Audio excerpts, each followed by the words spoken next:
এর দুই অঙ্গ সংগঠনের উদ্যোগে ঈশ্বরচন্দ্র বিদ্যাসাগরের ১৩৪তম প্রয়াণ দিবস পালন করা হয়।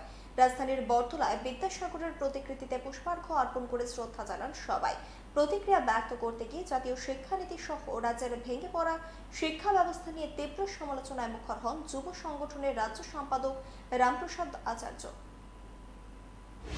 ঈশ্বরচন্দ্র বিদ্যাসাগরের ১৩৪তম প্রয়াণ দিবস আমরা সারা দেশব্যাপী যথাযোগ্য মর্যাদার সহিত এআইডিএসও ছাত্র সংগঠন, এআইডিআই ও যুব সংগঠন, এআইএমএসএস যৌথভাবে সারা দেশব্যাপী এই দিনটি পালন করছি। এবং আমরা বলতে চাইছি যে এই মহান মানুষ ঈশ্বরচন্দ্র বিদ্যাসাগর যে স্বপ্ন দেখেছিলেন যে ভারতবর্ষের শিক্ষা ব্যবস্থা হবে ধর্মনিরপেক্ষ বৈজ্ঞানিক গণতান্ত্রিক শিক্ষা ব্যবস্থা, আমরা কি লক্ষ্য করছি?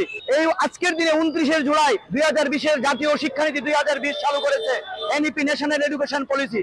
যে শিক্ষার যে মর্মবস্তু সেটাকে সম্পূর্ণভাবে ধ্বংস করে শিক্ষাকে এক প্রকার প্রাইভেটাইজেশনের দিকে নিয়ে সম্পূর্ণভাবে শিক্ষাকে ধ্বংসের পরিকল্পনা করেছে।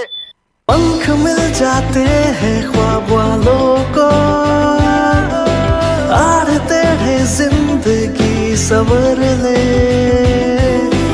ऊंची ऊंची उड़ाने मुस्काने, उस मीठे पल का भरोसा तू कर ले। जिंदगी में कुछ बनो है टेक्नो।